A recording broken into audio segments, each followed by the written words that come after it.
Nigeria, and we take new questions, new headlines, and new realities demanding our attention. This is Daybreak Live on Dominion Television, where clarity meets conversation and the issues shaping our nation are placed under the spotlight.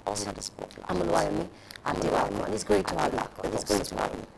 And I'm Manulu Hapo. So whether you're just waking up or already waking up or tuning in from your alternating desk, thank you for choosing us. Thank you to start your day.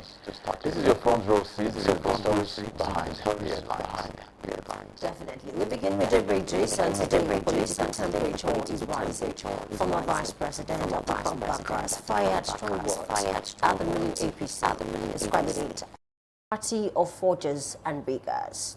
Following his high-profile meeting with former military president Ibrahim Babangida in Minna. But beyond the rhetoric, what does this meeting signal? Is this the early drumbeat of 2027 politics? Our alliance is quietly forming behind closed doors. And what does this mean for Nigeria's already heated political climate? We'll break it down, not just the statement, but the strategy behind it. Absolutely. After that, we'll bring you the weather update and a comprehensive Daybreak news bulletin capturing major developments across Nigeria and the world. Then comes our newspaper review, where we go beyond the ink on paper to unpack the narratives, the angles, and the subtext driving today's headlines. And now to our big story, a conversation that sits at the intersection of faith, governance, and public accountability. Only journeys empty treasuries, the politics of pilgrimage spending. Every year, billions of naira are spent sponsoring religious pilgrimages. In a country grappling with inflation, unemployment, infrastructure decay, and debt pressures, Nigerians are asking tough questions. Is pilgrimage sponsorship a moral obligation of government, or has it evolved into a political tool dressed in spiritual clothing? Are we witnessing faith in action or fiscal indiscipline disguised as devotion? Questions, many questions. At a time when citizens are tightening their belts, should the government be funding sacred journeys? Is this about religious inclusion, political patronage, or misplaced priorities? And most importantly, what does it mean for governance, transparency, and the Nigerian taxpayer? To help us dissect this critical issue, we'll be joined by Honorable Ignatius Ufino, social commentator, public affairs analyst, and good governance advocate. He'll be offering perspective on the constitutional, economic, and ethical dimensions of pilgrimage spending and whether reform is long overdue. That's a conversation you don't want to miss. Absolutely. And of course, before we close, we'll take you through Trend Watch, where we track what Nigerians are talking about online and on the streets. It's informed, it's engaging, and it's unapologetically analytical. Absolutely. So you're watching Daybreak Live on Dominion Television this morning. Let's get started on that. Good morning to you, Anna. Good morning, Yemi, this morning. All right. So what we're looking at this morning, we saw pictures yesterday and, of course, videos of how Atiku Abubakar, the former vice president of this country, visited a former military head of state, that's IBB.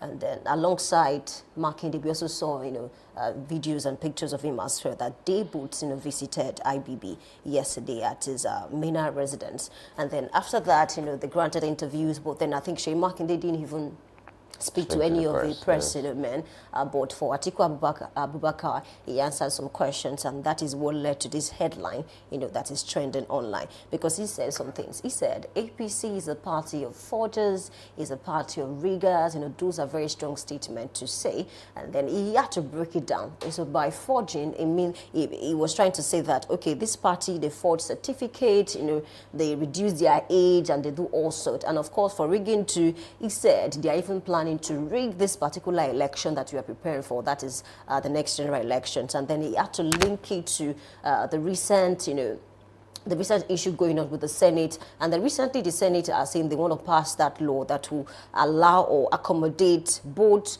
electronic transmission and manual transmission. Because according to majority of them, they are saying that because of electricity, even one of the senators mentioned that he doesn't have electricity in his village, and because of that, he said it is best to actually call for both electronic and then manual transmission. So Atiku Abubakar was saying these people are planning to rig election, because why is it that we cannot just focus on electronic transmission and allow INEC to determine whether they are going to work with that or not, whether it's going to be possible for them to work with that or not, instead of, opening the door or making room for any loophole that can actually, give room to rig elections. So these are the issues that we have in our hands. And then allow me to start from this meeting that they had. This is not the first time that we'll see politicians, still running for offices, meeting with, past head of state, past, maybe politicians as well, especially those that have retired. So there was a time that Peter Obi, met with the likes of Obasanjo, met with quite a number of persons, influential people in politics, in the politics of Nigeria. So it's not new. However, Nigerians are asking, is there something that we should, look out for, looking at this meeting? And then, the details of the meeting was not really shared, but it's just that Atiku Abubakar came outside later to, answer some questions and then reply to the pressman. So away from that, still talking about rigging and, of course, forging elections or forging certificates now. Most persons are not even bothered about that. The main issue that people are concerned about is the issue of rigging. And that's why the protests happened, in Abuja recently. Peter Obi, even Amechi joined the protest to say that we don't want that. We want them to pass, electronic transmission. That is the only thing that Nigerians, are calling for at this moment. So it depends on the Senate now and, of course, the president. I think at this point in time, he should weigh in on this matter, because regardless that, it's the duty of the Senate to pass the judgment. At the end of the day, there's something called presidential assent. He must assent, whatever it is that they pass. So, and then, just to save himself, some, talks, some discussions that is not so good for his administration, I think it's best that he speak on this matter. And then away from that, also Shey Makinde, we're also looking forward to what is going to happen. And then one more thing that Abubakar mentioned is the fact that, the constitution of the ADC does not allow for zoning. And that is where I have, a little bit of issue. Because, Amechi recently said that, the presidency of the ADC should be zoned to the south. And then Atiku Abubakar is saying that the constitution of the ADC is different from that of the PDP, and then it doesn't allow for zoning. So this might lead to, some problems for the ADC as we speak now. And then this might actually cause a lot of issues. We don't want, what happened to PDP to happen to ADC. Yeah, we are not parties about, I'm just saying, for the sake of, a good opposition, a party for the country. Because at the end of the day, the major reason why most persons don't go out to vote is because, according to them, the political parties have failed to give the ticket to the best person that they will love, to be the flag bearer. So these are the issues. So I don't really understand that. And I think it's the duty of the big shot in the ADC to explain that to Nigerians, that what does Atiku Abubakar mean by the constitution of the ADC does not allow for zoning, when other political parties, should have that entrenched in their constitution. We talk about federal character. At the end of the day, no single region should be made to contest election or become the flag bearer. So these are the issues that we have in our hands. He spoke about election rigging. He spoke about the forging certificate, and of course, the zoning system. Don't forget that, quite a number of firms have mentioned on this show that ADC is silent about their zoning system. Maybe it's because of issues like this. Because at the end of the day, Atiku Abubakar, who is a big shot in the party, came out to say there's no zoning system. It's going to become a big issue, because there are people in that political party who are looking forward to zoning. Let's zone it. If it's going to the south this time, it can go to the north the next time. Okay, so these are the issues that we have in our hands this morning. Yeah, absolutely. I guess it's also fair to start from the PDP particularly, and to know that was one of the crises that broke forth in the PDP, especially when the faction of Nyesom Wike said there has to be zoning in the PDP, and others are saying, maybe not, that's not exactly what we want. But the issue of zoning, according to Atiku, just like you mentioned, you don't expect a party that is just building the structure to consider zoning as a thing yet. Why? For many reasons. For one, I'm not sure they have enough political might across the state. So even if you want to consider zoning, they are not there yet. They are still building. So it's okay for them to say, oh, we are not considering zoning, but it's only a matter of time. If they get a chance at power, I'm so sure it will be one of the things on their table, because, of course, people would defect from different parties across the states. Because, of course, you understand how the dynamic and vast and maybe complex the Nigerian state is, especially having to do with 36 states, different people from different regions, some of them having important things to do, some of them have had history in the political space, and you have to consider a lot of that to say, oh yes, perhaps zoning is the right way to go. But not to belabor that issue of zoning, I think one of the things we might see from this conversation is that electoral transparency is now on the table of discourse. And just like you mentioned too, maybe all eyes are on INEC, on the National Assembly, as well as the president to say, oh yes, all of these allegations that people are bringing to your table, you have to debunk them. But how do you debunk something when the Senate sat on something to say, yes, we can work with having manual transmission of election results from polling units and having electronic transmission as well? Why a lot of persons are clamoring for, let's just have one. You know, or, I think I'm privy a bit to this. I was part of the electioneering process at the last election, and I was very much in it because, of course, I used the beavers and I did a number of things during the election. And I discovered that maybe the concerns of the Senate would be that some places don't yet have a bandwidth, a network bandwidth that is strong enough to accommodate that. But there's been claims also that beavers can actually transmit without internet in the sense. So you have to consider that as well, that you must put that on the table. You cannot just say that we want two ways. We want transmission via the electronic media, and we also want transmission via manual. It's going to cause a sense of, okay, so this is likely to happen. If you say you want to use both transmission methods, okay, there's a chance that presiding officers and those at polling units would decide to say, you know what, we're not even using the beavers at all, we're not using the electronic transmission of result at all, let's just go. But they have also given clauses that for that to happen, there has to be signatories. Every other party that is involved in that must put their hand to paper to say, yes, we are signed to this, we are signing this, that yes, let's use this because this did not function. But can we get to a point where we optimize our technology?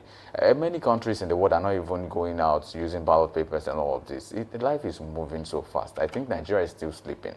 If we really want to, that's the question why people are asking for real-time, you know, real-time transmission of results. Because if you cannot give that, what can you give? It's not as if you are going to kill yourself to give that. It's just putting structures in place, getting the right things to do, and then having that political will or the backing to say, let's go ahead and do this because this is right. If Nigerians are clamoring for this, give them what they are clamoring for. It's not too difficult. It's not too bogus to ask for this kind of thing. So you have to consider the voice of the Nigerian people, and you have to consider that this must be on the table of discourse, not just, you know, something to just, you know, brief ourselves about. And again, I will also mention the fact that it's okay for Atiku to come out to say some of these things. And in a way, it's either Atiku is right or wrong. Because if you have to say, okay, so who is in the best position to have this table, to have this conversation that a party rigs, a party furges? Who can say that? Atiku has been in the game for quite a while. Like you said, he's a big gun in the party. It's a big gun in the political space. He's been there for a lot of years, right? So if he must have been saying this, not just out of points. Perhaps he has some points. Perhaps he's seen some things, right? I'm not saying that he's also out of that, like he's not part of the system. I'm saying that he must have seen this. So it takes someone who is in the system to know what's operating in the system. So if he says forgers and riggers, I'm afraid we should beg the question, or perhaps we should do a bit of investigation to know that, to maybe to consider whether he's saying the right thing or the wrong thing. But I think it's left for the ruling party now, as well as the Senate. Because why do we have to have a protest before you do what is right? So I remember yesterday I was listening to Senator Monguno, as well as the Senate President Godswill Akpabio, and they were saying that, oh yes, we are doing this for the people. So we are doing it for the people after an Occupy National Assembly protest. Why didn't you do it for the people before they came out to bring out placards to say we want this? Why didn't you know what they were saying before? And again, it's still a question for them, because Nigerians say they want real-time electronic transmission of results from polling units. You are saying, well, we might not be able to guarantee that, so let's have a mix of that, let's have transmission manual, let's have transmission electronically as well. So it's many persons. In fact, I think Kenneth Okonkwo also said something. He's also a lawyer, and he said something quite interesting. He said, if this does not go, if this does not get passed in terms of like real-time results transmission, then Akpabio should be removed. They should find every way to, because according to him, he said Akpabio is the reason behind all of this. He's the one that is not making this, that doesn't want that to happen, to have a real-time transmission of results in the country. And so, a lot of persons are also saying that, well, if Akpabio is doing that, what about the other party members? What about the senators, all of them? Why are they sleeping and, putting their heads on one side? Why is someone not saying, no, this can be done too, right? Because this is 2026. If we don't start this conversation now, when can we really start the conversation of having real-time or trying to avoid election or election malpractice, to say? When do we have that conversation to say, I know we've had issues. People have questioned a lot of, also independent electoral observers have said some of the elections we still do in Africa is still like very, very far from reality. Because if you consider the age that we are, technology has advanced, but Nigeria is still sleeping. Civilization has gone across and come across, and we are still not there yet. So when do we want to start having this kind of thing? Do we have to wait for the next election now? Say, okay, so now let's try that. When we've tried a system that is not working. If some have said that, the definition of foolishness is to keep doing the same thing over and over again and expect another result. You can't expect something else except from forgery, rigging of all of election results, and maybe electoral malpractices and all of that. That's exactly what we're expecting come 2027 if they do not pass this. And that's why a lot of people are saying there has to be something. I think also, briefly, before I end this, I think Atiku made a lot of claims about the APC, especially about the things that they are doing. And I think maybe the APC would need to put their house in order as well. If they are really sure everything Atiku is saying is not correct, perhaps. Because he also laid claims that it's like the APC has involvement with the judicial arms of the government. And so they're trying to do everything because there's obviously a form of involvement of the judicial process that is favoring the APC to do whatever they want to do. In fact, some have said maybe the judiciary is also interested in rigging come 2027. But anyway, hey, we keep our fingers crossed and see what happens.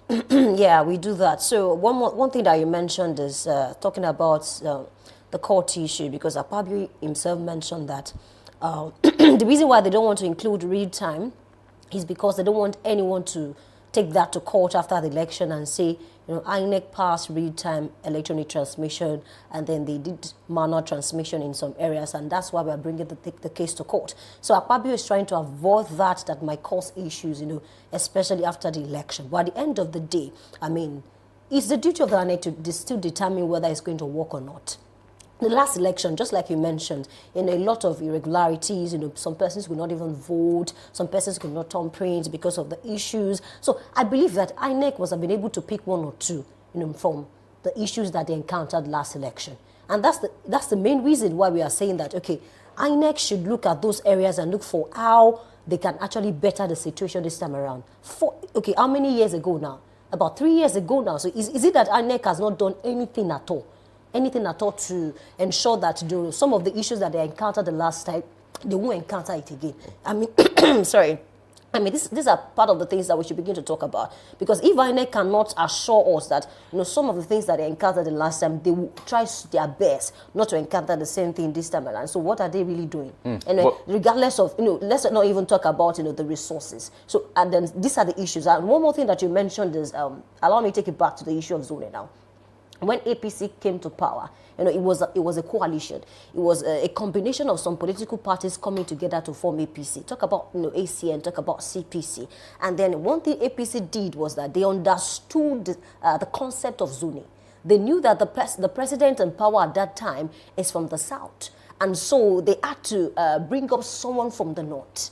It was, whether you like it or not, see, this is what led to the issues that PDP is going through at this point in time. Let's not forget what happened in 2022-23, when at that time some persons wanted presidency to be zoned to another region, to be zoned to the south. But at that point in time, PDP said, okay, we are zoning to the north. See, if you don't talk about zoning is like a very important aspect of election.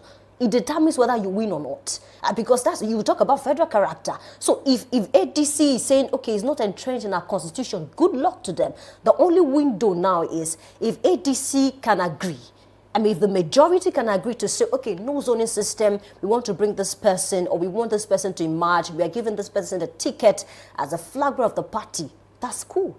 But if some persons do not agree with that, with the fact that there's no zoning, it will lead to issues whether you like it or not, because there are other individuals who are interested in zoning. Okay, if this region does not get it this time around, maybe next time. So even APC, when it came to power, they understood zoning system, and that's why they had to. Do you think APC would have won that election, you know, if they are, you know, put up maybe someone from the south as their flag bearer? You know, it's debatable, really. No one can tell. But they understood the concept of zoning. So good luck to the ADC if they decide to say no zoning system. You know, we want to put up a person, you know, from this region, and that person is going to be our flag bearer. If they can agree on that, that is fine. So good luck to them in that aspect. Let me just pass a comment very quickly, and that's to say that.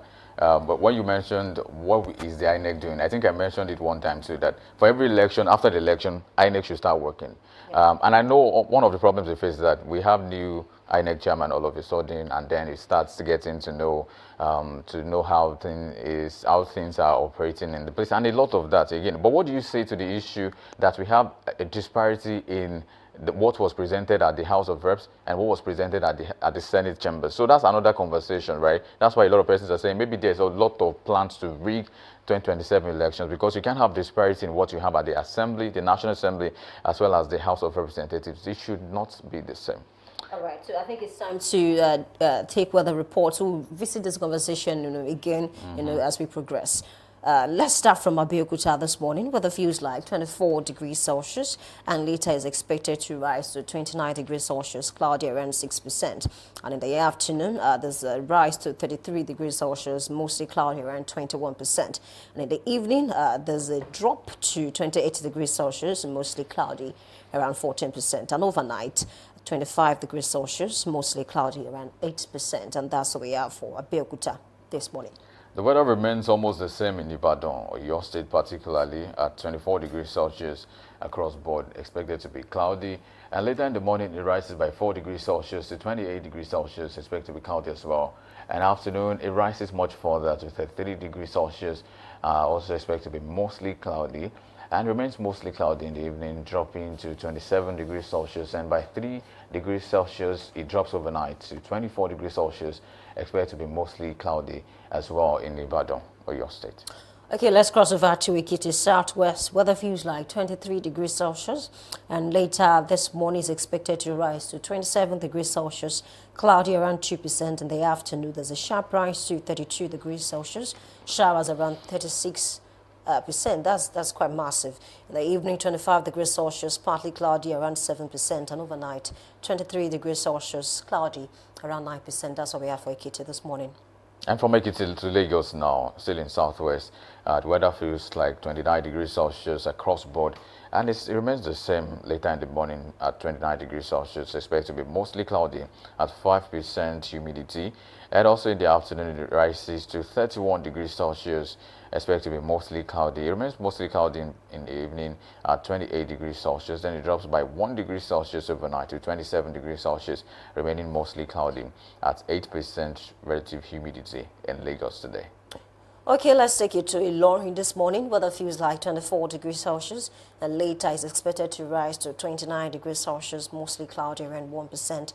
And in the afternoon, there's a rise to 35 degrees Celsius, mostly cloudy around 17%. And in the evening, 28 degrees Celsius, mostly cloudy around 6%. And overnight, 25 degrees Celsius, cloudy around 6%. That's what we have for Ilorin this morning.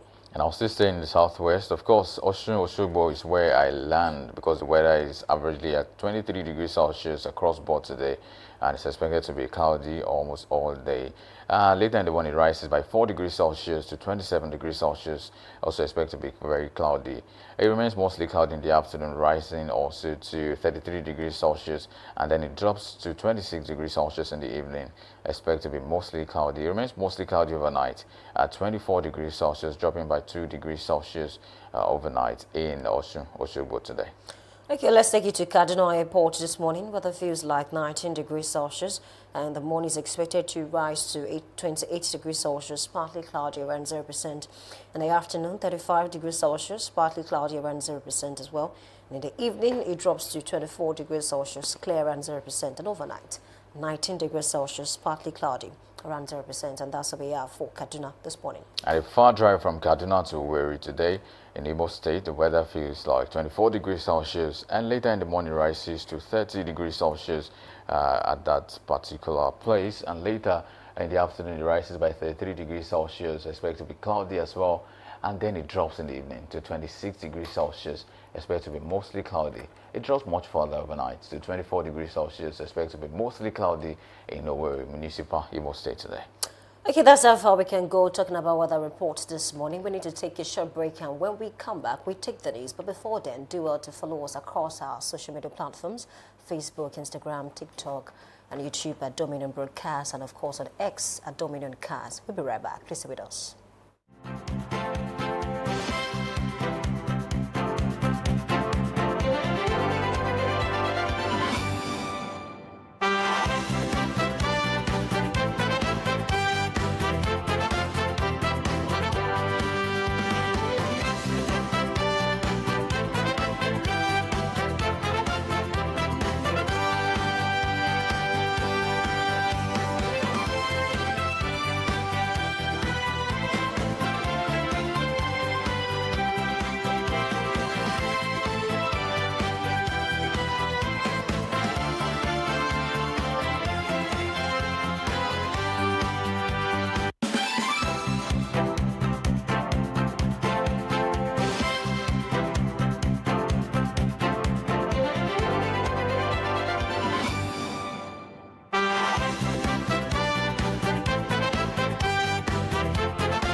Need a professional space to bring your vision to life? Dominion Television Studios offers state-of-the-art facilities perfect for your next broadcast, commercial, corporate video, or live event.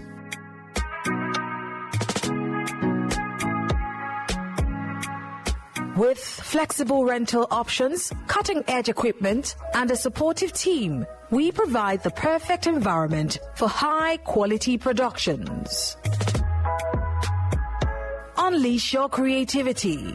For bookings, email us at marketing@dominion.org.ng. Call us on 0705 506 1061 or 0916 101 1061. Check us out on Instagram, Facebook, LinkedIn, and TikTok at Dominion Broadcast, and on X at Dominion Cast.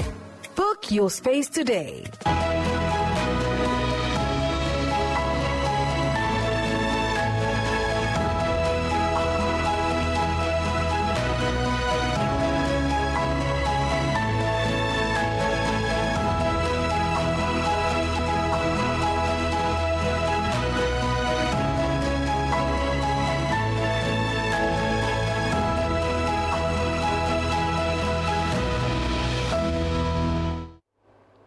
Hello and welcome to Daybreak News on Dominion Television. My name is Anolu Akbo Idobu. The federal government has directed the Federal Character Commission, FCC, to intensify enforcement of the federal character principle across ministries, departments, and agencies, MDAs. Secretary to the Government of the Federation, SGF Senator George Akume, gave the directive in Abuja at the two-day induction and sensitization workshop organized for members of the 5th Board of the FCC, emphasizing that fairness, inclusion, and public trust in governance depend largely on the Commission's actions. Akume, represented by Senior Technical Advisor Professor Babatunde Bernard, said that the federal character principle remained a constitutional imperative and a cornerstone of national cohesion, stressing that it must be implemented strictly and without compromise. And moving on to the Senate chambers, where the Senate has amended the Electoral Act to permit the electronic transmission of election results, leaving safeguards to address potential technical challenges. Following the new amendment, the Senate approved electronic transmission without the real-time phrase as part of the electoral process, but stipulated that where internet connectivity fails, the Form EC8A will remain the primary instrument for results collation. Meanwhile, the upper chamber also appointed a 12-member conference committee to harmonize differences between its version of the Electoral Act Amendment Bill and that of the House of Representatives. The Senate President expressed optimism that President Bola Tinubu in the next 1 week would sign the bill into law as an act of parliament. Operation Savannah Shield, deployed in Kar State following last week's terrorist attack on Woro community in Kayama local government area, has swung into operation. The Defense Headquarters, the HQ, said that the operation, which will also take charge of Niger State, would fish out the terrorists who killed people for justice to be served. In a statement by Defense spokesman Major General Michael Onoja, also itemized some of the successes recorded by troops in other parts of the country. The DHQ assured that the military is working with other security agencies to create an environment where every Nigerian can thrive without fear or apprehension. And now in Oyo State, Oyo State government has reiterated commitment to strengthening traffic management through capacity building and ethical service delivery. The head of service, Olubomi, stated this at a one-day seminar for commanders and ticketing officers of the Oyo State Road Traffic Management Authority, where she was represented by the Permanent Secretary, Service Policy and Strategy, Office of the Head of Service, Taiwo Mustafa. Earlier in his welcome address, Chairman of Oyo State Road Traffic Management Authority, retired Major Adeshagba Adekoya, called on traffic officers across the state to embrace resilience, ethics, and professionalism in the discharge of their duties. Residents and other concerned stakeholders have called for a cleaner and more sustainable environment, urging the provision of more garbage bins and stronger cooperation between the public and government. In this report, Taiwo Olariwaju examines the growing concerns over environmental degradation in the state.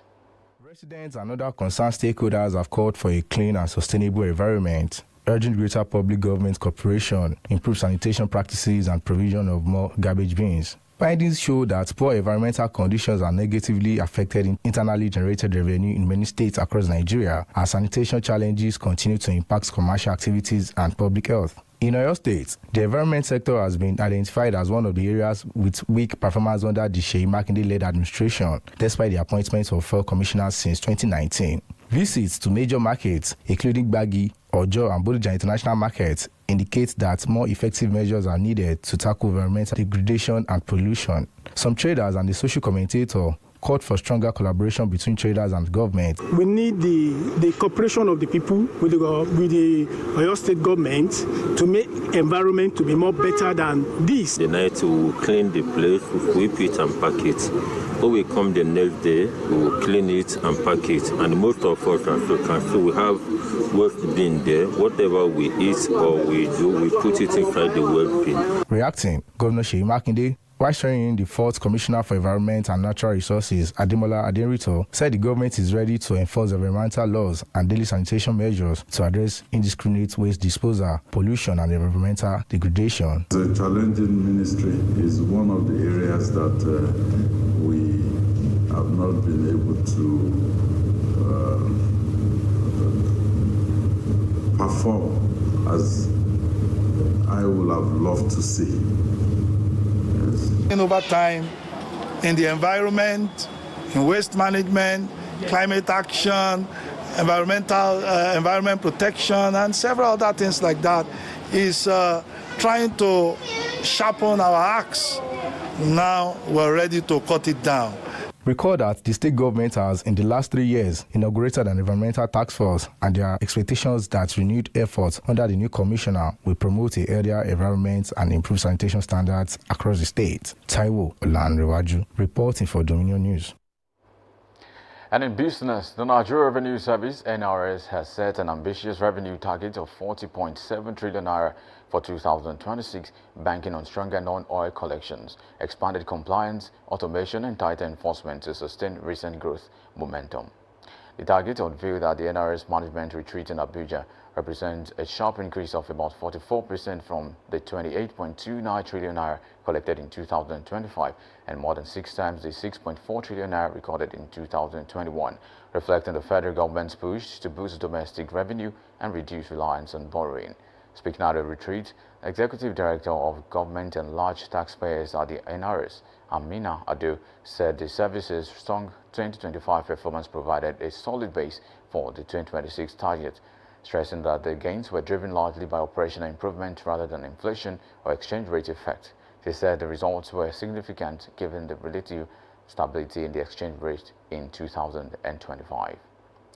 And in sports, President Bola Tinubu has extended congratulations to players of Nigerian descent after the Seattle Seahawks' 29-13 victory over the New England Patriots in the Super Bowl 60 at Levi's Stadium in Santa Clara, California. In a statement issued by Special Advisor on Information and Strategy, Bayo Ononuga, the president hailed the players for what he described as the pride and honor they brought to the country of their descent. Tinubu congratulated Jalen Oluwaseun Miro, Nick Emanwuri, Uchenna Nwosu, Boye Mae, and Olu Oluwatimi, noting that they played key roles in the team's second Lombardi Trophy triumph. The president also congratulated Michael Onwenu of the New England Patriots, describing him as one of the most dominant offensive linemen despite featuring for the losing team. You can visit our website on www.dominion.org.ng to watch us live and interact with us. You can also follow us across our social media platforms on Facebook, Instagram, TikTok, YouTube, and LinkedIn at Dominion Broadcast, and X at Dominion Cast. And as Daybreak News, I am Anuluakpo Ido. Thank you for watching.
I feel like putting on a spectacle today, perhaps a binocular, because there's something to talk about that. Speaking on every eye is being on the Senate, and that's exactly one of the biggest stories across newspapers today, saying INEC on the spotlight as Senate shifts grounds on e-transmission. Why is it so difficult to get real-time results during become 2027 elections? Why is it a big deal, really? I think that's the big question on many platforms this morning. Welcome to this edition of Newspaper Headlines and Analysis, where we check into the print, bring the stories that are breaking and making the rounds across the nation, the high points, the low points, and some of the points are maybe not mid points, you would say, but of course of interest is different newspapers that we have, the Guardian newspaper, the Punch, as well as many others that we can lay our fingers on this morning. But anyway, hey, I won't do this alone because I have with me in the studio Samson Balogun joining me for this very exciting segment. Well, good morning to you, Anurako. A beautiful morning to you, It's a beautiful morning. It's really nice to be here to check what's on the pages of the newspaper and what that means for average Nigerians out there. So it's going to be an interesting one anyway, because the headlines are really interesting this morning. Very, very interesting. I think of one, maybe we might even start with this conversation of INEC being on the spotlight as Senate shifts grounds on e-transmission. That's on the Guardian newspaper, boldly inscribed. The biggest caption on the Guardian newspaper is that story. You might want to check it out this morning. That there's so much conversations coming from different quarters. Others are political, others are just for the people caring about the 2027 elections. If you are really planning, then we should really plan. If we are not planning to fail, then we should really show that we're not planning to fail, right? So that's exactly the conversation on another quarter. But you know, I think for me personally, I've also checked to see maybe how the story is unfolding, and it's not a very good one, especially with some of the development across, and especially at the Senate level. And I'm not sure there's been a real reason as to why this cannot be done. But let's take some other stories before we now get to talk about them briefly. Now, court bars Osun local government funds utilization pending end of trial. That is also on the Guardian newspaper this morning. I think something is of interest. Abby, this story is of interest to something, right? But we'll take a lot of that today. Let's just say that, yes, the Guardian newspaper also reports on the foreign scene that Russia denies report of Nigerian mercenaries killed in the Ukraine war. Yes, there was a video about that. We will also check into that as well. And Lagos state government seeks food, water, vendors, others support in war against cholera. That's also something to check out this morning. Academics rule selective implementation of 40% pay rise. That's also a story to check out this morning. Zoning rule, court battles test opposition cohesion ahead of 2027. Many things are, maybe shoulders or perhaps feathers are ruffling across board, but we'll see what this means for an average Nigerian. That's one of the things we're going to have. The Vanguard newspaper is one place to check out this one because the caption is so loud and it's ringing bells across the state, maybe across the Nigerian state, you would say. Rowdy session as Senate OK's conditional in court now. E-transmission of result. Rowdy session, I think I saw a bit of the session yesterday. Arguments, counter-arguments, major premise, minor premise, conclusions and sub-conclusions and counter-conclusions as well at the Senate chambers yesterday. It was such a drama yesterday at the Senate, actually, but especially about the Electoral Act that is being on the table of discourse. Now, Nigeria drops 2 places, ranks 142nd out of 182 countries in TI corruption index. I think when the government is saying one thing, then you get to see another thing coming up. Nigeria drops 2 places, ranks 142nd out of 182 countries. I mean, such a position. If you bring this result for your parents, I'm not sure they will take it in good faith. Anyway, in TI corruption index, when the government is saying the corruption in Nigeria is reducing, perhaps another figure is showing something otherwise. Now, Tinubu and I are parallel lines that will never meet. That's El-Rufai also speaking to that issue. Tinubu has strengthened Nigeria's federalism, says Bagudu. And federal government ASU due sparks outrage as only Unijust confirms payment. That is also a story. Wiki commit to peace, Lord Tinubu's intervention. Yes. Now let's get into the conversation proper with Samson this morning. Well, I would say that maybe Osun State is of interest to you. And that's not because of any other reason, but the fact that you are also in the know as to how the political structure has been, especially in Osun State and in the Southwest State. So it seems there's a bit of something to discuss, especially about Osun State, as we have seen that court has barred Osun local government funds utilization pending end of trial. And we've seen this before. especially federal government versus state governors saying, you know, the issue of autonomy is something still on the table. But where do you stand in all of this? I think Osun is just being used as a test ground for what is to come in other states. And it's really sad that the people of Osun State would have to hold on for some time before they enjoy the dividend of democracy, especially when it comes to grassroots development, because the local government is actually the closest to the people, and that is where governance actually starts. You know, there is little the state or the federal government can do without the effectiveness of a local government, and that is why we have seen this kind of stunted growth in our societies, because the actual areas that should be focused on, which is the local governments, are really being overlooked, especially by the fact that state governors have decided to become emperors in their state, and you know, they just want to be in charge of everything, finance, security. But when we talk about leadership, leadership is about unbundling the whole system. Okay, you don't have to play every role, but you can play all roles while people help you do the job. But unfortunately, governors want to be the commissioner for finance. They want to be the commissioner for works. You want to be the local government chairman at the same time. I mean, that does not work, especially in the Nigerian setting. You might do it somewhere else. I don't want to use another country's template, but in a country like Nigeria, as complex as Nigeria, about 250 million people, I still feel the level of development we have now is majorly because we decided to stifle administration at the local government level. And unfortunately, Osun State is at the center of it all at this time, even though some states will still go back to this same thing. Probably next year, maybe next month, but I'm quite sure the other states will have to suffer this too. The only reason we are saying this is because in Osun State, for example, Governor Ademola Adeleke does not belong to the ruling party. In fact, he was a member of the PDP, and when we realized the fact that there will be a challenge for him to recontest his position as governor of Osun State, he had to move to Accord Party, where he's going to be the flag bearer come the election in a few months. The challenge has not really been about Governor Ademola Adeleke and the people of Osun State. The challenge has been within the fact that he made some decisions which some governors have also made in the past. Seyi Makinde of Oyo State also did the same. You come in and you realize the fact that, oh, these local government chairmen are not loyal to me, or probably they belong to another political party, so they have to go, have to conduct another election. I mean, they are not, this is not a family affair. This is governance, okay? You have to follow due process, follow the rule of law. Don't forget that even in Oyo State, Governor Seyi Makinde had to, probably due to intervention of some people, maybe political juggernauts and bigwigs across the state, had to dodge that bullet. Because eventually, all local government chairmen that were sacked when he came on board were compensated. All emoluments and remunerations that was due to them was eventually given to them, probably, I think by installments. They were paid in installments. But the truth is, eventually paid. But what is happening in Osun is that they don't want to be compensated out of office. They say, we have been duly elected and want to serve. And don't forget, they are members of what party? They are members of APC. Okay? And who is ruling at the upper level is APC. So the backing is there to actually say, we are going to fight this till the end. And when it comes to the issue of money, the local government chairman Ademola Adeleke brought to office when he conducted his own election were sacked by the court, and then there has been a lot of back and forth.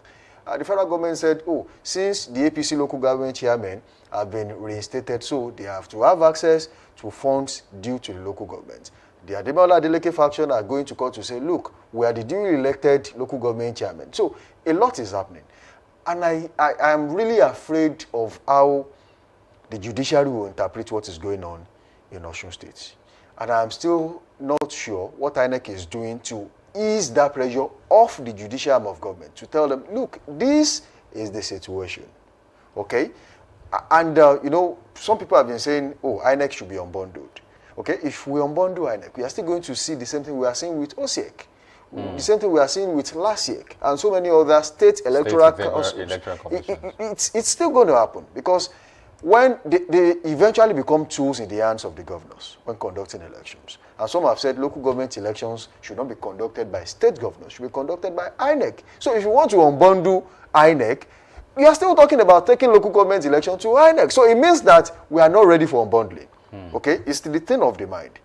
Are you coming in to bring your cronies to power, or you are coming in to make sure that there are people who will serve the Nigerian people who are actually going to be local government chairman in your state. So that's the point. So if the government can actually unbundle all of that and then make sure that whatever it is that is going on in Osun State, it can be sorted out. It's just a case of dialogue. Okay? That's the only thing that is missing. Let's come back to the table. Yes, Governor, probably, I don't want to say that is what happened, but I want to say that, oh, you made a mistake by sending these people out of office without finishing their tenure. Okay? What you have to do is to make sure they come back, or we sit and talk to them. Look, there has been another election after you. So let's compensate you. Let's give you what is due to you. Even that's, for me, I consider to be a waste of resources, because it means that for the same number of years, you are paying two local government chairmen, you are paying two councillors per ward for the same responsibility. So it's an attitude from the same resources. Okay. So it's an attitude of waste that we really need to work on in this country. Hey, I was going to maybe advance that conversation, but there's no need, because I've always wanted to ask, what is the real issue between local government and governors and then the federal government? Why is it so difficult for governors to just accept, let's have autonomy for the local government? But I think it's basically... It's quite easy. You see, the cheapest way to siphon money is through the local government. And, you know, if you ask all governors that are against local government autonomy today, they will tell you, oh, they want to block waste because local government chairmen are wasteful. But as a governor, ask yourself, are you not wasteful? So it's not about you. See, if you try to do too much, you eventually sound not so good to yourself. Even when you listen to what you're saying, you'll be like, oh, no, did I actually say that? That's exactly what I see in the issue of the governors. Yes, we want to block waste, but check yourself now. How many of you will leave office? I will not frequent EFCC office and say, look, this is how I spent so money. Some of them will eventually cough out some of the money they have stolen. It is just a norm in Nigeria. It usually should not be a norm, but it's a norm. Every governor will have to answer EFCC. We are still talking about Yaya Bello that has been running up and down. And there are so many other people too. Even in Plateau State, we have seen governors who have eventually, been to jail and they are back. And some of them are even senators. so much to talk about this, but I will not belabor that issue. But Samson, you've been part of elections in this country. Right. I've heard you speak about that, and I've also been I've been privileged to preside over elections in, I think, the central of this country, that's Benue State particular. And I saw how it played out at the last election, observing and also being participatory in the electioneering process. And it brings the question, because some have said that if terrorists can share videos inside a thick forest, why would we not be able to transmit? Why do you see network? Now, there's that issue. There's also the issue of some saying that even in certain rural places, people now use TikTok and they do it every day and there's no issue. Others have also said maybe there should be a collaboration between the government, the federal government, and INEC, and the network providers. Because if they earn that much, because of course, consider the number. The number in Nigeria, 245-50 million, is not a joke. And an average, maybe just say about 100 million people are using network, maybe servicing their network providers, by getting data, getting airtime, and all of these things. So there should be a collaboration at this time that we need this. Can it be done? Is it possible we have network to transmit results in local places and maybe because I remember certain places had to bring generators. Yes, they have to bring plants to, put it on so that there will be power to charge all the Beaver system and every other networks or any device they will be using, right? I don't know how difficult this can be for the Nigerian state to adopt a technology that can help the country. You see, the issue of e-transmission, I think one of the mistakes the Senate made was not being clear enough about why some decisions are being taken and what it means for the Nigerian people. And it's a responsibility that will break it down for the Nigerian people, especially viewers out there, to know that, yes, the Nigerian Senate has not been what you would expect it to be, especially when it comes to forming policies and laws that would guide Nigerian people, that would benefit average Nigerians. If you are talking about electronic transmission, ask yourself this question, and of course you have access to the internet. How many countries across the world rely solely on electronic transmission of results? How many? Okay? And one thing, another mistake they made was that they should have been clear. Oh, we are not cancelling e-transmission totally. What we are trying to say is there should be a backup. Okay, if you transmit, there should be a signed form that says, oh, this is the result that was uploaded. So if the internet has an issue, we can easily collate, we juxtapose. If it is the same, we announce the winner. It is quite simple. There are so many reasons why you really need to be careful about electronic transmission of results. Now, we are still going to have to redefine and modify the Nigerian constitution to suit what exactly we want to go into. And I want to quickly say this, that Nigerian people would say, if you mention a few things to Nigerian people, they will say, oh, we are not like America, we are not right for this, we are not right for that. But you are the ones, the same type of people that will say that have said that before, Malam Nasir El-Rufai, Rotimi Amechi, and so many other people that have said that before, are still the same set of people that are saying Nigeria is ripe for electronic transmission of results. It is not bad. I mean, it's just a way to see or test that Nigeria can do this. Look at when WAEC wanted to start the issue of CBT and JAM, for example. You know, a lot of gray areas. Some places, some students had to, they missed their exams. Some couldn't even log in. Some, they had a lot of issues. In fact, at a point, JAM had to organize supplementary exams for some people who genuinely missed the exam because of the issues that had to do with technical. Okay, so some of them who actually missed eventually wrote their exam. But if some people, for any reason, the result is lost in transit, probably you uploaded through the server and you cannot find it. So will we go back and have another vote? Is another question. A lot of things will happen. Some of the reasons, poor internet connectivity. In some rural areas, we still know till today that in some places, there are ungoverned areas in Nigeria, and there are places where there are absolutely no internet connection, not even for phone calls, okay, not to talk of internet. Also, in some places, there are weak telecom coverage, which I just mentioned, and there are power supply and instability of internet in some places too. But aside from all of that, which is, solely the responsibility of the ISPs, okay, how about the issue of hacking?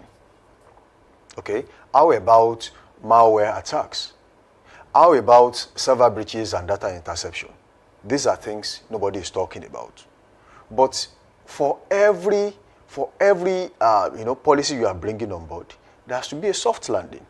You must prepare that gap where you can make quick fixes where there are issues. And that is exactly what the Senate, I think they were trying to do. But unfortunately, the problem I have always hammered is that communication is so poor. There's a gap between the people and communication. Now, the elite will now plug into that lacuna and say, look, this is what they are trying to do. But because you did not push the right narrative in the first place, it becomes easy for them. So for you now to come back and say, no, it's not what we said that they are trying to tell you. Let's tell you this. Nobody wants to listen to that anymore. And that is why you see them rushing back to the floor of the House to shift ground. Emergency Senate sitting. You see, we should not get to that space where, sometimes it is good that the government listens, and then when there are reasons to change some things, yes, you do it. But sometimes some decisions are not meant to be taken under pressure. Okay, because people don't like. How many of those people don't like what you want to do? Did you actually put it out there? I was talking about the new tax bill. I was saying, look, why not break it down to Yoruba, Hausa, Igbo, Efi, Kibibio, and some other languages? Give it to common men. Let them read and understand what. Some of them still believe till now that, by the end of the month, someone will come to your account and take your money. Some of them are keeping cash as we speak, because they lack the understanding of what is going on. So it's the gap in communication is actually a major problem, and I think the government should now plug into that and get it done. But when it comes to e-voting, let's now take this very quickly. When it comes to e-voting across some countries, especially in Africa, only Nigeria and South Africa do partial digital data collection when it comes to elections. Okay, there are countries like Kenya and Namibia. They also do e-transmission. But do they do it fully? No, there are backups. They still keep the papers. Because if this does not work, this works, especially in some places. You can say, oh, in Ibadan Metropolis, for example, all 11 local governments in Ibadan, especially those ones that are in the city center, you can be sure that transmission will be smooth. But how about places where there are no internet coverage? Or places where there are shaky internet coverage? I know of some places when I covered the last election where, instead of 4G, we're seeing something like Edge. Meaning that there's no way you can upload large files on that. In fact, you might not even be able to upload anything. So these are challenges that we would face. Are you now saying that the government should now tell ISPs that, oh, by the end of next month, we want to make sure that you must have your mast in all places in Nigeria? Who is going to pay for all of that? Perhaps I've also listened to a side of this conversation that they said Except they don't want to do it. If they really want to do it, they don't have to put up masks. They said there are makeshift systems and arrangements that can help facilitate internet, even at a place that is so poorly received, where the internet is so poorly received and all of that. But, you know, you mentioned some very valid points, and I would like to quickly allude to it. One of the points you made was that nobody's talking about the breaches that might come as a result of this, right? But I think maybe if they start now, they'll be able to set up a firewall protection that is strong enough. I know you know about very quickly, just before, yes, there's a chance that you build a firewall for your system so that it doesn't get hacked, and then you can protect your info. There was this particular video when Peter Obi was going around, I think it was in the US for the last election, and then he was having this closed-door meeting with some people, and some people were now saying, look, even if we are doing e-transmission, just tell us where to come in, so that if it is to hack the system or something, there was this, I'll try to provide that video, so when we have this conversation, we can actually listen together and watch. You know, for every step you are taking, people who want to sabotage and circumvent that particular step, they are waiting, they are listening, and they are preparing ahead of you. They are always 2 steps ahead. But I'm not saying Nigeria should not go to e-transmission. What I'm trying to say is there has to be a backup. Okay? You see, you can only rig an election where you are close to the person who is leading. If you are too far away, there is no point. Let me cite an instance. Some people will say, oh, President Bola Ahmed Tinubu did not win the last election. I've heard people say it before. But conveniently, you can say he lost Lagos. And that is his domain. So if you could lose Lagos, and you are saying he didn't win in Nigeria, you can only rig an election that you are very close. You can say, oh, we are just within touching distance. Let's just add about a few thousands, and then we'll be ahead. But if you are far behind, I mean, how do you make up for that? So the only thing we can do in Nigeria is to make sure that at every point in time when we are taking these steps, there's always a backup plan. Oh, if this does not work, we fall back to this. But information is key. When you are preparing for all of that, you pass the right information to the people to understand why this step is taken. We are not totally cancelling e-transmission. What we want to do is to make sure that even if e-transmission fails in some places, there will be backup.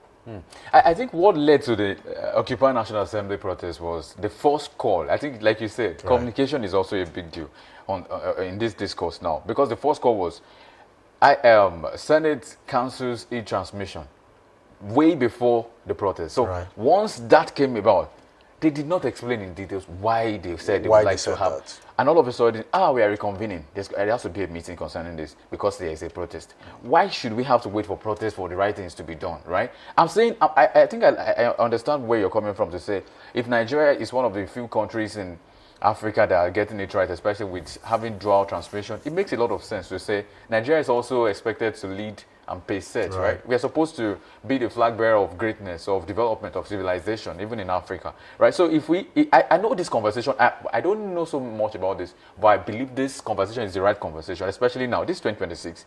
If we don't start having these kind of conversations, when do we want to start having it? Because I'm saying there's a chance that someday, somehow, everything will still bounce well. The ball will still bounce well. We'll still develop to a point where we can now transmit without using digitally, electronically. Even in the US, there is nothing like 100% e-transmission.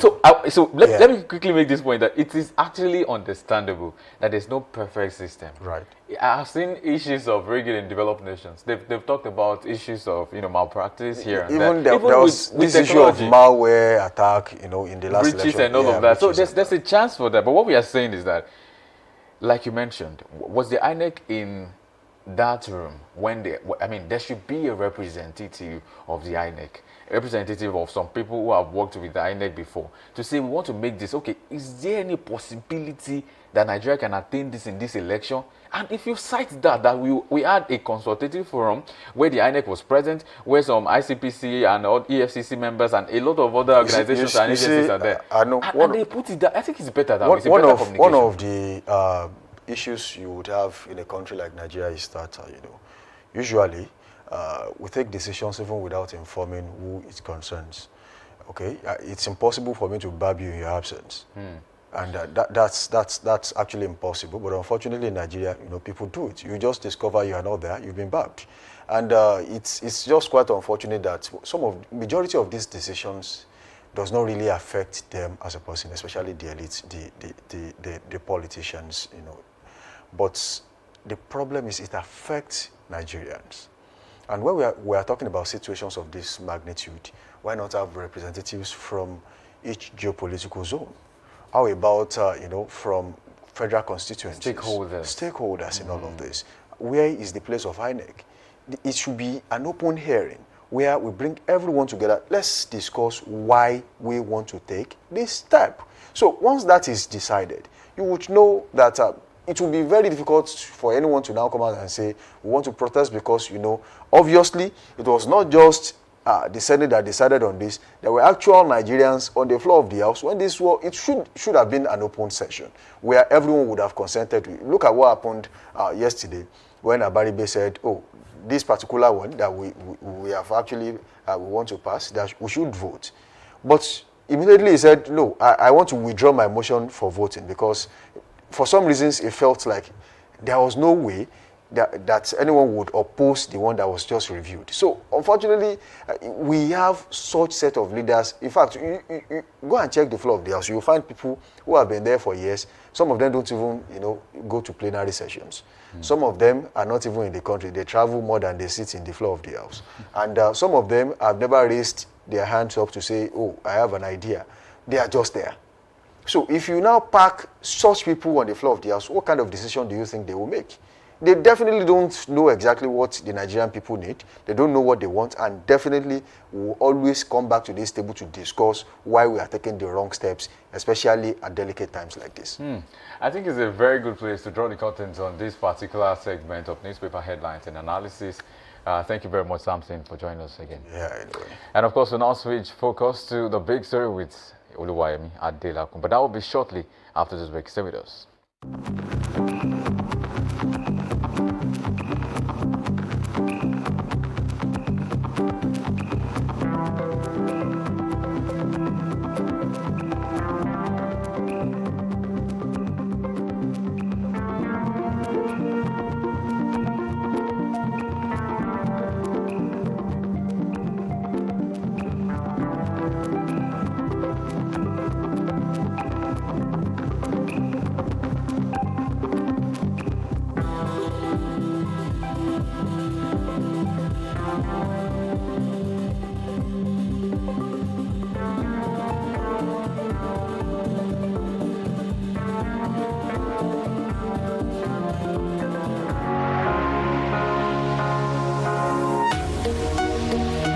Live from the heart of the action. Welcome to the nerve center of Next Level Broadcasting.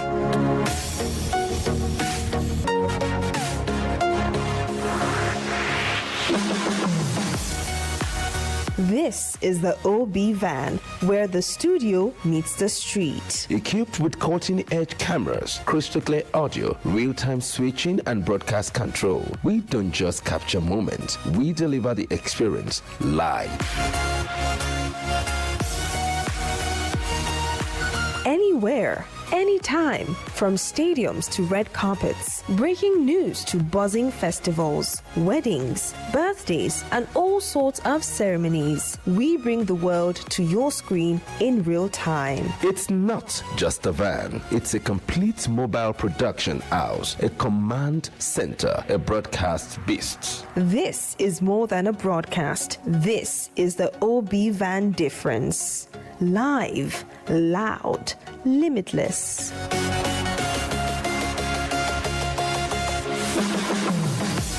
Ready to go live? Like never before. Book the OB van today and take your event to the world. One powerful broadcast at a time. To book, call 0705 506 1061 or 0916 101 1061. Email marketing@dominion.org.ng or visit our socials on Instagram @Dominion Broadcast. Dominion Broadcast, your channel of choice.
When religion works hand in hand with power, public accountability must work even closer.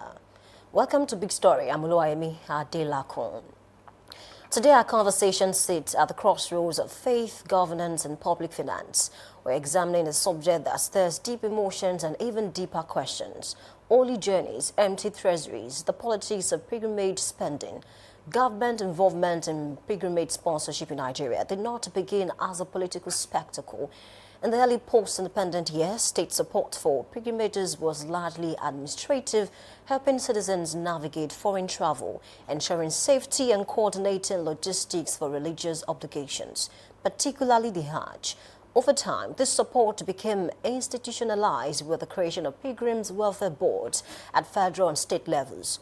But what began as coordination gradually evolved into full-scale sponsorship, subsidies, early allowances, and extensive public spending, all funded by taxpayers' money. Recent investigations show that between 2022 and 2024, the federal government and at least 21 state governments spent approximately 119.9 billion naira on Christian and Muslim pilgrimage sponsorships combined. In 2022 and 2023, smaller sums were recorded, but in 2024 alone, 105 billion naira was reportedly spent on Hajj sponsorships by the federal government and state. Fast forward to today, Nigeria is grappling with rising inflation, unemployment, infrastructure decay, fuel subsidy removal, and mounting debt pressures. Yet every year, billions of naira are budgeted and spent sending thousands of citizens on religious pilgrimages abroad. These has triggered tough national questions. Is pilgrimage sponsorship still a moral responsibility of government in a constitutionally secular state, or has it become a political instrument, a way to court religious loyalty, reward supporters, and project piety at public expense? Are we witnessing faith in action or fiscal indiscipline disguised as devotion? Joining me on this big conversation is Ignatius Bosalime-Fino, researcher and public affairs analyst, as we interrogate the history, the politics, and the economic implications of pilgrimage spending in Nigeria. Welcome on board, Fino. Good morning, Jimmy. Good morning to you. I'm glad to be here this morning. We're glad to have you as well. So let's start from the basics of Fido. Nigeria is a secular state, and then looking at that, do you think the state governors and of course the federal government should sponsor pilgrimages, for some certain persons? Nigeria is presumed and assumed to be a secular state on paper, not in reality. But there's one thing that is very fundamental. Nigeria is a religious society, but we are not godly. Now, the two major religions in this country are the Christian faith and the Islamic faith. The apex body representing the Christian faith is called the Christian Association of Nigeria, CAN. Then while the apex body representing the Islamic faith is the Nigerian Supreme Council for Islamic Affairs, where His Eminence Sahad Abubakar happened to be the leader of the Muslim Ummah in Nigeria and our own Amir Hajj for the country. You see, when we are talking about religion, Karl Marx made an assertion. He said when it comes to the issue of religious argument, man tends to be irrational. Now, when we are talking about state sponsorship of pilgrimage to Holy Land in a secular state, it becomes what we call financial indiscipline. We have a lot of citizens in this country. We have those who are traditional adherents, and we have those who don't believe in any form of religion. They are free thinkers, but they are Nigerians. We have to understand that. So in a secular state, when you are talking about pilgrimage sponsorship, it should be more of a private affair, not using taxpayers' money to fund holy pilgrimage. But there is one thing you must also understand when it comes to the issue of vying for political support. The religious leaders are always involved. We have the political class. We have the religious class. The political class will always want to lobby with the religious class for votes. That is why you see some of them making promises that if you can be able to support us and we win election, we are going to support and sponsor you for holy pilgrimage. But I see it more as two sides of the coin. In a secular state, you must give account for every unit of currency that you spend. The money does not belong to you. It belongs to the people. What about those who don't believe that God exists? We have people in Nigeria who do not believe that God exists. They are free thinkers. Do you believe God exists? I do. Okay. I do. But we still have some people who do not believe that God exists. They are free thinkers. You don't need to prosecute them. You don't have any moral right to cast stones at them. It's their own belief. But they are citizens of the Federal Republic of Nigeria. Their rights and their belief must be protected in a secular state. We have seen issues of a religious leader threatening a governor. If you fail to sponsor us for holy pilgrimage, you have already lost your second-term bid. Is it supposed to be like that? We are talking about real issues. These are causing problems in Nigeria. Let me give an issue. There is nothing wrong if the government decides to say for now, because of the volatility of foreign exchange regime. You know, Nigeria, that now the government will want to say this should be the official exchange rate, just to assist Nigerians who want to go for holy pilgrimage. There is nothing wrong about it. I feel it's a corporate social responsibility of the government and welfare of the government. But now, full sponsorship of pilgrims to holy pilgrimage. That is an issue. 119 billion naira is not a small money.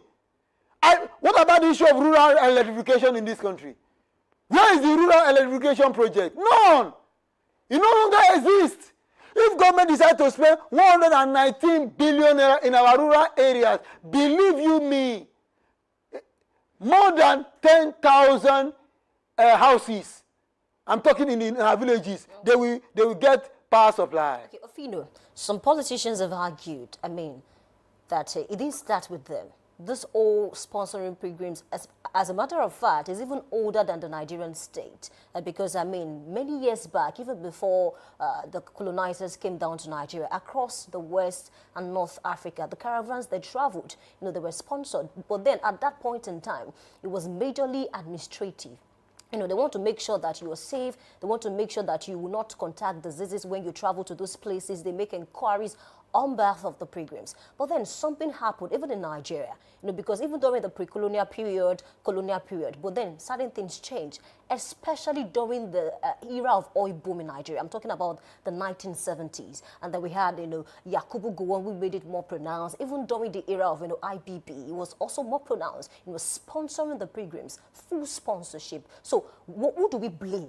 Because at the end of the day, these people are saying it didn't start with us. It's a template. So we are basically following that template to ensure that, we don't put a stop to it. As a matter of fact, some politicians even argued sincerely that, they adopted, those leaders back then, adopted certain things from the colonizers. And then they now entrenched it into the constitution that we operate today. I disagree with them. Really? I disagree. We are talking about public funds, not private funds. My own personal money, I can choose to spend it anyhow. But when it comes to issue of public fund, you don't spend it anyhow. There must be what we call accountability. And in public finance, we have what we call the spending limit.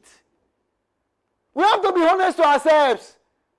They were arguing, did it start with them? Must you continue? If somebody is trying to introduce a bad model, must you adopt the same bad model?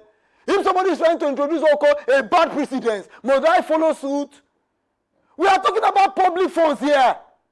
Have you ever heard that American government sponsored American Muslim for Hajj or Christian Muslim to Jerusalem?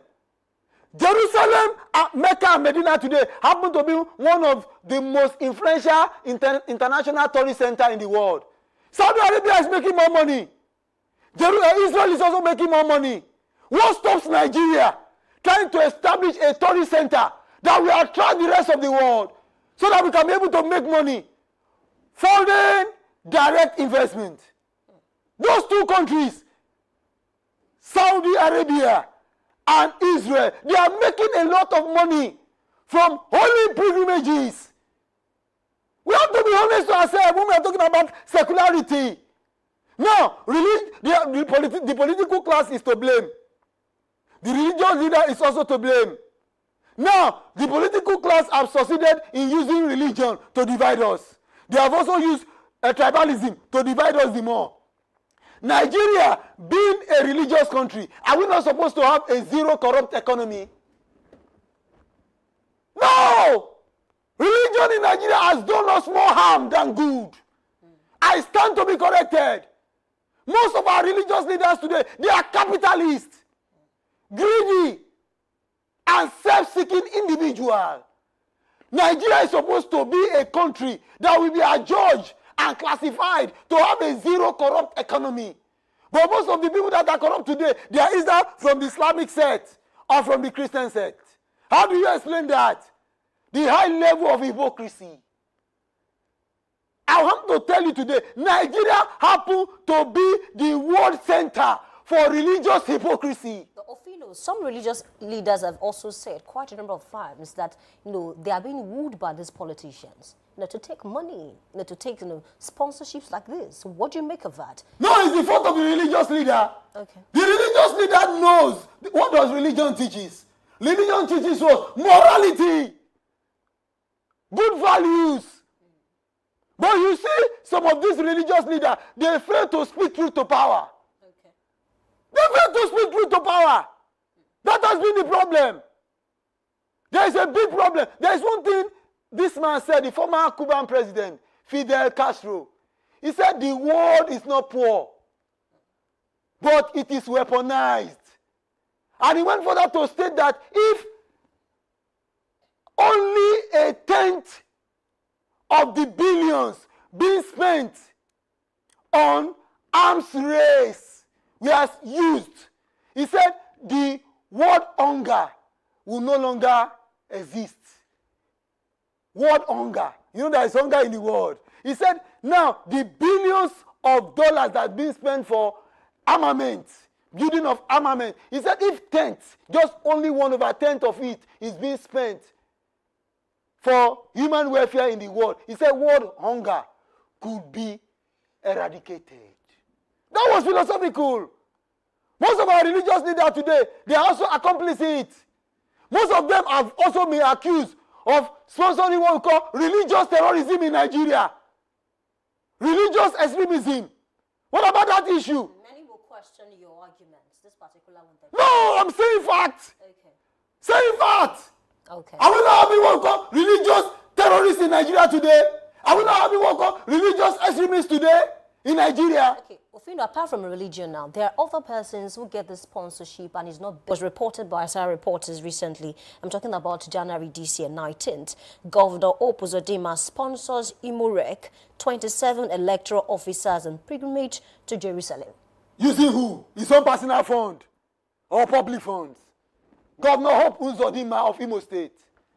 These ones are not religious leaders. There are 27 electoral We officers. are talking about public funds here. It does not. You don't ascribe ownership to what does not belong to you. Sovereignty belongs to Nigeria, to Nigerians, not to our elected representative or governors or president. The president, the governor, the representative, the senator, they are all a custodian of the people's sovereignty. We have to be honest to ourselves. You don't ascribe ownership to what you do not, to what does not belong to you. You don't ascribe ownership. We are talking about public funds here. That shows that you are using for public funds to sponsor certain persons. It will have been a moral justice if every citizen was being sponsored. What stops them sponsoring every citizen? You're only sponsoring certain few, which represent a microcosm of the larger society. If you are saying that now we are talking about morality here now, now that is good for the government, for the president to sponsor pilgrims to Holy Land. What stops the president sponsoring every Nigerian so that all of us can go to the Holy Land at the same time? Okay, Ofino, let's also look at this angle, to this matter, because I also have this headline that says, a Niger Governor Bago spends 3.02 billion naira to sponsor 357 for 2025 ad, despite failing state hospitals. Another headline is saying the Kebbi State government approved 10 billion naira solely for the sponsorship and assistance for Hajj pilgrimage activities. And then it has been argued, especially when you look at, the list of people that have been sponsored. Some persons are saying these governors are trying to placate their people who support them. They are trying to reward people who supported them when they were contesting elections. How do we deal with issues like that when governors, state governors, sponsor, certain individuals just to say, okay, I'm grateful to you, for supporting me while I was contesting? The governor does not have any moral right or constitutional right to do so. Politicians represent a microcosm of the larger society. Compute the figure. INEC registered 91 million voters. But when you are talking about the real political gladiators in Nigeria today, we are having 36 state governors. We are having one president. We are having one vice president. We are having 109 senators. We are having 360 House of Rep members. When you compute everything together, they are not up to 30,000. And we are having over 200 million citizens. How do you justify that? They are spending public funds, using public funds just to compensate their own. It is more of a political compensation for just the few and denying the rest of us of capital infrastructure. The money that was supposed to be used to build roads, the money that was supposed to be used to provide more hospitals, to build more schools, and the rest like that. They are now diverting it for pilgrimage sponsorship. And then be fair, religious leaders are also to be blamed. Religious leaders were supposed to tell the executive arm of government, don't use state funds to sponsor us. We don't need it. That is moral injustice. I'm educating the religious leaders now. Is there any benefit to this, apart from the fact that, some persons have argued, just like that it is strictly political, whether to win election or to reward certain persons? Are there benefit to this? Speaking about, the religion, the popular religions that we have in Nigeria. Who benefits the more? It is the political class. Someone that gives me a gift now, the tendency is there for me to celebrate him or her, and to say something nice. It is the governor, the president, the senators who sponsor a pilgrim that benefits the more, not the people. The people have been surcharged. They have been deprived of basic amenities. Resources is limited. When you are talking about financial resources, it's limited. So when you are talking about sponsorship of pilgrims, religious leaders have a role to play. There is nothing wrong if the religious organization decide to sponsor their own for pilgrimage, not using state funds, not using public funds. It looks more like governor steal for us and sponsor us. That is what they are saying. Some have also argued that questioning pilgrimage spending is a way of attacking religion. How do we deal with that? Because some persons, have this idea that, when you say they should not sponsor people for Hajj or to Jerusalem, you are attacking religion, you are attacking Islam, you are attacking Christianity. We are not attacking religion. We are not attacking. Do we not have the American Muslim? The U.S. government will never sponsor any of the American Muslim to the Hajj. Neither will they sponsor any of the American Christians to Jerusalem. The most powerful country in the world. The country that has the strongest economy. You have to separate religion from state affairs. That is the problem we are having in Nigeria. Some people will tell you today that because the person does not belong to the same religion with me, even though the person is competent, I will not vote for him. Our voting in Nigeria has always tilted towards the line of what? Religion and tribalism. That is why we are having a problem. Not based on competence. You are talking about the issue of Hajj or going to Jerusalem. What about the issue of the Salah ram? Some people are quarreling with the governor because the governor did not give them a big ram for Salah. Some people are quarreling with the governor because the governor did not give them Christmas goat. And they are now telling the governor, you are going to lose a second term. Threatening the governor, threatening the president, because the president failed to give us bags of rice for Christmas, failed to give us bag of rice during Salah, we are going to make sure that he lose. In a Senate climb, they will never do that.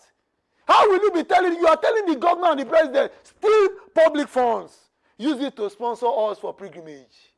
Okay, let's talk about, what it takes now, like the amounts that people need to pay, especially for people who sponsor themselves, individually. It's like millions of naira. How do we deal with that? Because some persons have said it's because of that fee, because it's so high. That's why a lot of persons look for how they can lobby their way just to get the sponsorship. Whose fault?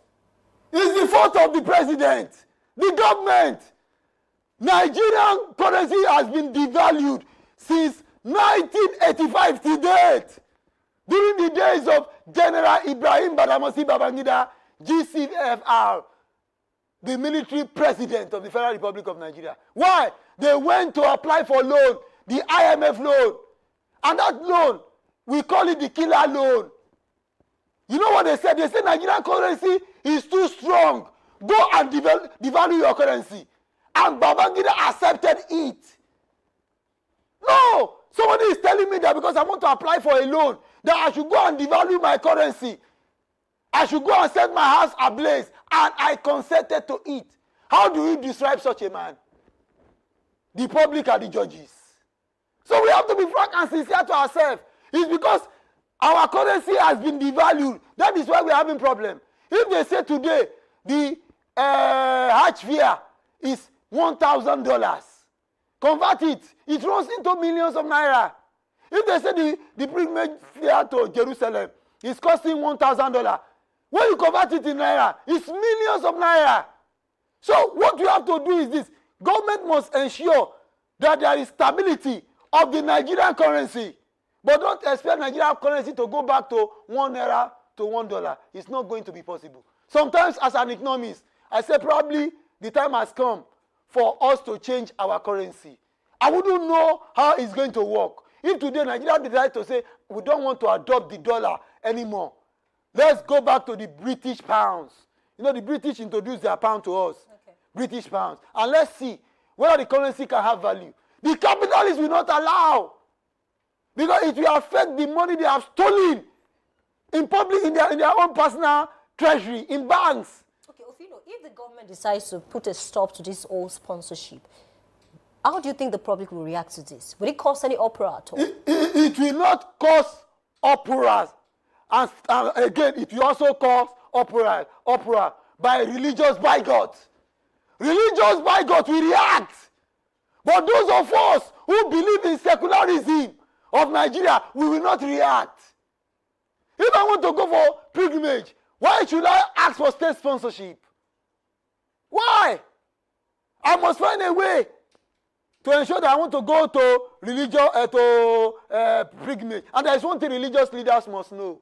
Those who are unable to go to religious pilgrimage, will they miss paradise or heaven? If at all it exists. That's subject to debate anyway. No, I said if at all paradise or heaven exists for those who do not believe in religion. So there is a big issue in Nigeria. And religion and tribalism have divided us the more. Nigeria is so religious. But can we ever have a zero corrupt economy? Do you know that religion has caused more harm than good in Nigeria? Nigeria was supposed to have what we call a zero corrupt economy. It would have been a plus to us. It would have been a model. But those who stole public funds in Nigeria today, most of them belong to the two major religions in Nigeria. We have quite a number of countries that are very religious and are doing so well, speaking about the economy. Yes, we have. Like Saudi Arabia. In Saudi Arabia, can you steal? No, can you steal? Go and steal, and let's see what is going to happen. We have to be honest to ourselves. In Nigeria today, most of our leaders go there. They see a lot of things. This country is very beautiful. Beautiful, beautiful. That country was never made by angels. It was built by ordinary citizens like you and I, who believe in themselves that the time has come for us to provide for ourselves a better country that will be admired and celebrated by the rest of the world. Look at Dubai. Dubai is a Muslim country. But in 1990, Dubai used to be a desert. It was a desert land. But they had a leader who saw the future. How do we turn this place into a terrorist destination in the world? Even Japan is 70% rocky area, but it's doing so well. Doing well. They have the right leader. They are doing well. But in Nigeria today, what we have, those who turban with 30 yards of textile material, religious especially, but deep inside them, what they want to do, evil. The same thing with those with cassock. You might not be able to prove that, really. Do you have evidence for that? The evidence are there. Really? Okay, your country. We need to go because of time, you know. So what is the way out to all of this? How do we regulate this? If at all, you know, the government will still continue to sponsor, do you think, you know, it should be slashed? Do you think we should return back to the administrative role, just in the government, you know, looking for ways to make sure that people who travel, they are safe, the environment is conducive? Or what do you think, or should we still maintain this whole 100% sponsorship, really? You see, for now, there is a problem in Nigeria. And the problem have always been the problem from the right leadership and our constitution. Okay. We need a constitution that will define Nigeria as a secular state. But when we have the constitution, what about those who interpret the constitution? You can have a good constitution and then... The constitution we're having today is a fraudulent constitution. Really? Full of ambiguities. Don't forget that much of the 1979 constitution, you know, was poured into the 1999 that we are using now. It's a fraudulent constitution. Full of controversial clauses. And the judiciary are not saying anything about it. Let's assume I was a law student. In my PhD program, my thesis would have been set under the Nigerian Constitution. Yes! Dotting the I's, crossing the T's. Worse for worse. You might have issues with primary resources. It doesn't count. Okay. I will look at that Constitution. The American Constitution is just a 12-page document. 12-page. I have it at home. The American Constitution, I have a copy at home. 12-page document. But very powerful. Clear. Yes! So you're saying the Nigerian Constitution is not clear enough? Full of ambiguities. Controversies. And the judiciaries, they are happy about it. The clause. That is why we are having controversial judgment. And they are celebrating controversial judgment. If we get a brand new constitution tomorrow, written by the people. Is it going to change anything? It will change. Written by the people. The people's constitution. Not a military version constitution. You think the people will have a say? They will have a say. In 2014, there was a confab. A lot of resolution was made. That resolution alone is a constitution. We have to be frank and sincere to ourselves. But recently, I think around last year, there were conversations about, you know, the government invited, or the lawmakers invited some Nigerians to be part of, you know, drafting a new constitution. Let me take your mind back to the recent issue on ground. The mandatory election transmission on time clause. Okay. It degenerated into issue. It degenerated into issue because it was being expurged. The people want what? An online electronic transmission of what? Election result. That has been our agitation. But our representative at the floor of the Senate, they decided to expunge it out. Nigerians are reacting. Somebody now asked me, what is my own? I say, Abraham Lincoln defined democracy as the government of the people, by the people and for the people. In Nigeria today, we are supposed to have a representative government. But do you know what we have? Misrepresentative government. That is what we are having. Rather than have us having representative government, we are having what called misrepresentative government, or what I call misrepresentation. Okay. The people should be supreme. The people should be supreme. If a lot of us are saying that we want a secular state, so be it. So in essence, you're saying the social contract has been breached. Has been breached. Between the government and the people. And the people. We will continue this conversation some other time. Thank you, Yimi. On the issue of the Senate, I think the House is divided. Some are saying yes, some are saying no to it. So we'll talk about it some other time. We need to go. A nation's fate may lift its soul, but only responsible governance can secure its future. You've been listening to Big Story, and our conversation today has peeled back the layers behind government-funded pilgrimage sponsorship, from its modest administrative beginnings to its present-day status as a high-cost political and fiscal undertaking. As we've heard, the issue is no longer just about religion. It is about priorities, constitutional responsibility, and the ethical use of public funds in a time of economic hardship, when hospitals lack equipment, schools are underfunded, and citizens struggle to survive. Every naira spent must answer a fundamental question: who truly benefit? My thanks to Ignatius Bosalime Ufino, researcher and public affairs analyst, for his insight. And of course, Amuluayemi Adelakon. This has been The Big Story, where we don't just report the news, we interrogate it. Thank you for being a part of today's session. Please stay with us. We'll take a short break, and when we come back, we move on to Trend Watch. We'll be right back.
Need a professional space to bring your vision to life? Dominion Television Studios offers state-of-the-art facilities perfect for your next broadcast, commercial, corporate video, or live event.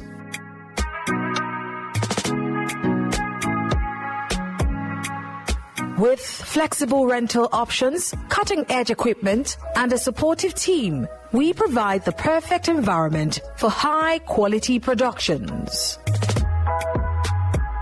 Unleash your creativity. For bookings, email us at marketing@dominion.org.ng. Call us on 0705 506 1061 or 0916 101 1061. Check us out on Instagram, Facebook, LinkedIn, and TikTok at Dominion Broadcast, and on X at Dominioncast. Book your space today. Dominion Television, your channel of choice.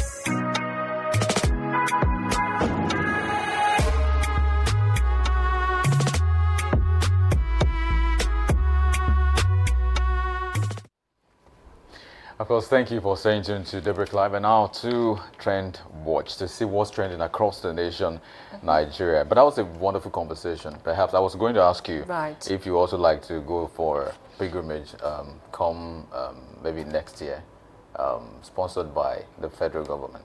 Would you say no to that? It's a conversation that I would love to discuss later, not now because of time. All right, so yeah, trending now is the story that several killed as terrorists launch fresh attack on Tib community in Taraba. Okay. Why this is of interest is because just today we're expecting a trip of about 200 people from the United States at the same time, according to a particular information that was linked to Congressman Riley Moore, that 200 troops or perhaps militants are going to be sent to Nigeria to help Nigeria face these insurgents in the country. So it seems the troops are coming to train the troops in Nigeria, not to join in fighting, but to tell them and train them on how to use some of the weapons and to, manage the situation, especially so it doesn't escalate beyond what is controllable in the country. But this is also the issue. Why we have this kind of statement, I mean, almost every day you see something breaking in the news that, yes, another community has been attacked, you know, and some have also, again, because of this, called for community policing. But it's taking like forever to even get to this point of having that as a working document in the country, to have community policing. Because if you say most of these communities, you can tell there are similarities between them. You discover one, it's either the road is bad. Two, it's either there's no network or electricity. Those are remote rural locales that, you know, is accessible for, you know, terrorists and bandits to you know, just go there, perpetrate. Sometimes they even travel with these people on foot. They use bikes, they use, and nobody seems to check them on their way going. So sometimes they cross borders that are not even borders. So because you want to say, they enter into the forest, and sometimes the government says, we really do not know where they are, we can't find them. And you ask questions. If this happened, we remember the situation in Woro community, remember that one in another place in Katsina State, Faskari, and a lot of others that we are seeing. But it seems like this current administration does not have the capacity to deal with it. I'm not just saying that as an affront to this administration. I'm saying that the Nigerian state has not shown that there's a political will to really get to the end of this issue. So some have questioned, even if the troops come to train our troops, what is the end of that? What is the likely projection of that, to say, will that still nip the issue of insurgency in the bud in the country, Nigeria? Yeah, it's really a sad situation, and there's one thing I've noticed about these attacks in the last few months is that when they attack a particular community, and then at the end of the day, whether the government, you know, decides to pay ransom or not, they release them. And then just maybe a few weeks or a month later, they go back to that same area and attack again. So it's like a pattern. I'm not sure. I don't know whether they are you know, watching this pattern to say, why is it that these people always go back to attack again?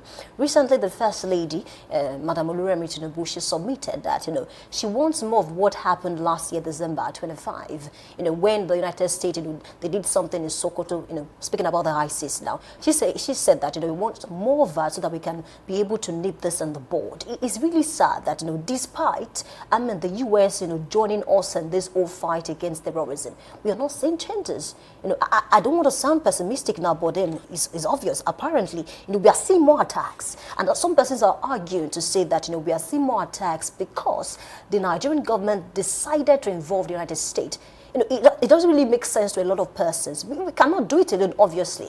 Let me cite an example with the Kwara attack the last time. You know, the PRO was on national TV. And then when she was asked that question, that why is it that it took almost 24 hours when the attack happened before the security agencies were able to respond? Almost 24 hours. They were done. As a matter of fact, they can even have a celebration even after they were done. Almost 24 hours before the security operatives responded. And then in her defense, she said, you know, these people are overstretched. Most of them are not even capable of handling matters like that. So what are we talking about? Don't forget, Nigeria at the time, you know, helped some neighboring countries to fight insecurity. You know, have we gone down so low when it comes to our military might? It's really sad, because if we could do that at that time, what is stopping us from nipping this in the bud without even involving the United States? At the end of the day, we spoke about loopholes, talk about, you know, repentant bandits being recruited back into the army. What do you expect? These are the issues. So we can trace the reason why this thing is not working.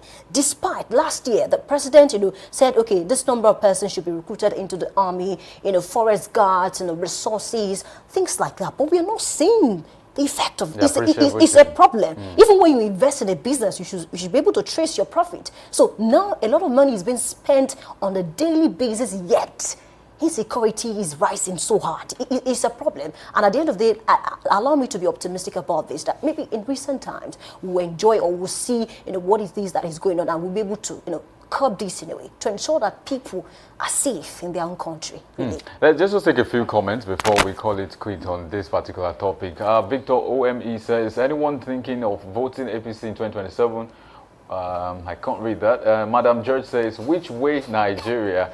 And of course, Kingslot says, this will only stop when everybody fights back. How do you mean?